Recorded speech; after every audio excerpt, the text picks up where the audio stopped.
जय श्री कृष्णा महर्षि। महर्षि, प्राण प्रतिष्ठा के उपरांत श्री राम जी की जो प्रतिमा स्थापित हुई थी वो दिव्य और सजीव हो गई। ये सजीवता का कारण क्या है? देखो, एक तो हमारे शास्त्रों में मंत्रों में बड़ी सामर्थ्य है। जब मंत्रों का ज्ञाता उस श्री विग्रह में भगवान का आवाहन वेद मंत्रों से, वेद किसी के द्वारा रचित नहीं, ये अपौरुषेय है, स्वयं भगवान वेद के रूप में प्रकाशित है। तो जो मंत्र वेदता, त्रिकाल संध्या करने वाला, ब्रह्मणत्व से युक्त, जब ब्रह्म ऋषि आवाहन करता है मंत्र से, तो भगवान जो सर्वत्र विराजमान है वो वहां प्रकाशित हो जाते हैं।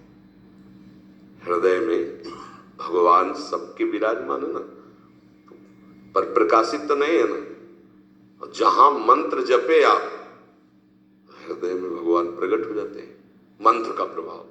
अब वो विग्रह तो पाषाण का प्रकट में दिखाई दे रहा है, अष्ट धातु का प्रकट में दिखाई दे रहा है, या चित्रपट दिखाई दे रहा है। जहां भावपूर्वक मंत्रों का उच्चारण किया गया तो भगवान वहीं प्रकट हो गए। मंत्रों में बड़ी सामर्थ्य है। जब जन्मेजय जी को ये पता चला कि हमारे पिता को मारने वाला ये तक्षक सर्प अभी भी जीवित है और पिता हमारे पधार गए, तो धिक्कार हमारे जीवन को। अगर वो जीवित रह जाए, मैं सर्पेष्टि यज्ञ करूंगा और उसका आवाहन करके यज्ञ में भस्म करूंगा। तुम्हें मंत्रों के प्रभाव की बात बता रहे, तो समझ जाओ। बड़े बड़े ब्रह्म ऋषियों ने मिलकर सर्पेष्टि यज्ञ की, उसमें सर्पों के नाम लेकर आहुति दी जाती थी। जब ये पता चला तक्षक नाग को, तो देवराज इंद्र उसके मित्र थे, तो देवराज इंद्र के सिंहासन के पावे में लिपट गया हो कि मेरी रक्षा करो। जन्मेजय जी ने कहा कि हजारों फड़ वाले सर्पों को तो भस्म होते हुए मैं मंत्र से देख रहा हूं, जे भी जिस सर्प का नाम लिया जाए स्वाहा, सीधे आके यज्ञ कुंड में भस्म हो जाए। हजारों सर्प, लाखों सर्प, बड़े बड़े विशाल, ये तक्षक क्यों नहीं आया?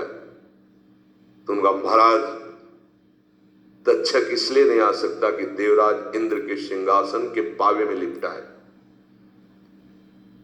बोले ऐसा मंत्र नहीं कि सिंहासन सहित स्वाहा हो जाए। बोले आप आदेश करो, देवराज इंद्र सहित सिंहासन सहित तक्षक अभी। तो उनका हमारा आदेश है, यजमान का आदेश। मंत्र वेदता ब्रह्म ऋषियों ने जे ही मंत्र पढ़ करके, देवराज इंद्र तो कूद गए सिंहासन से, पर सिंहासन में लिपटा हुआ तक्षक ऐसे मड़रा रहा था।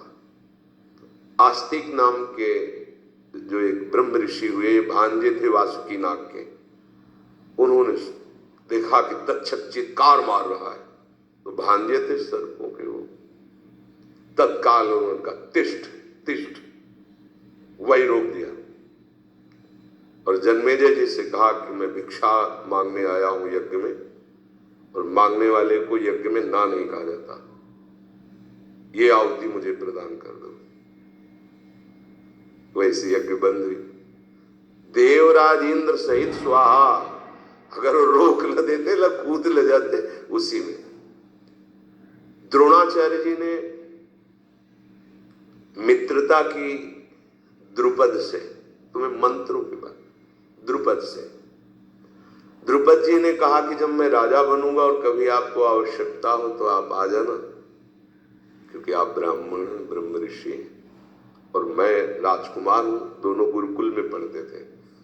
बिल्कुल सारांश में बता रहे। द्रुपद राजा बने पांचाल देश के। अब महाराज